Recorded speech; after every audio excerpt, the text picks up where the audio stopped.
பிதா குமாரன் பரிசுத்தாவியின் பேராலே ஆமென். கிறிஸ்துவுக்குள் மிகவும் பிரியமானவர்களே, புதிய நாளை காண்பதற்கான கிருபையை நமக்கு ஆண்டவர் பாராட்டியிருக்கிறார்.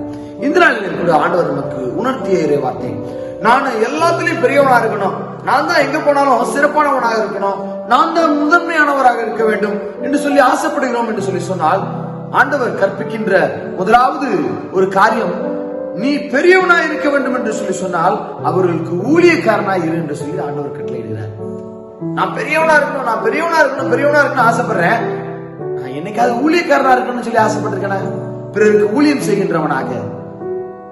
நான் பார்த்த ஒரு ஆயர், என்னால் மறக்க முடியாத ஒரு ஆயர், ரொம்ப எளிமையாக, ரொம்ப தாழ்மையோடு கூட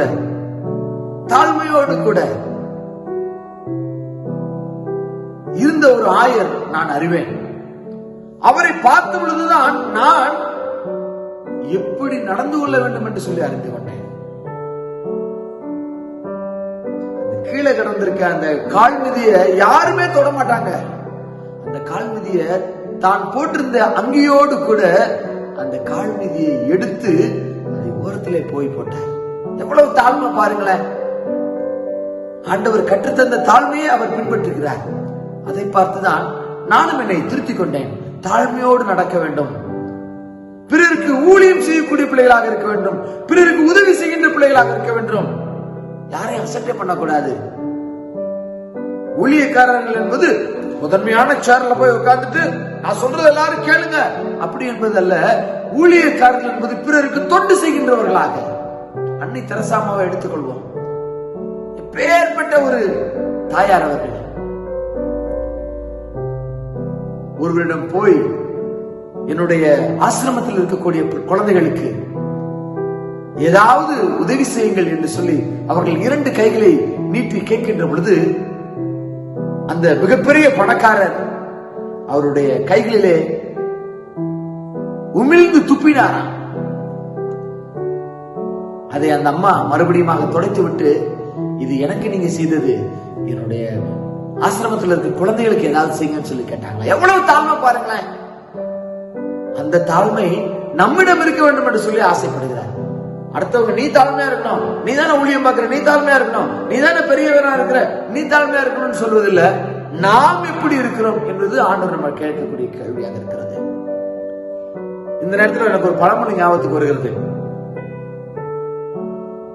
அவங்க நல்லவங்கள இல்ல, அதனால நான் நல்லவனா இருக்கல, அவங்க அந்த காரியம் செய்யல அதனால நான் அப்படி செய்யல, அப்படி என்பதை விட்டுவிட்டு நான் சரியாக இருக்கிறேன், அவங்க சரியா இல்லாட்டாலும் பரவாயில்ல, நான் சரியாக இருக்கிறேன், அவங்க சரியான பாதையில போகாட்டாலும் பரவாயில்ல, நான் சரியான பாதையில போக அழைக்கப்பட்டிருக்கிறேன் என்கிற இறை சிந்தனை இன்றைக்கு நமக்குள்ளாக வருகிறதோ, அன்றைக்கு உங்களுக்கான மோட்சம் உங்களுக்கு அது ஆயத்தமாக்கப்பட்டிருக்கிறது என்று சொல்லி நீங்க நம்ப ஆரம்பிக்கலாம்.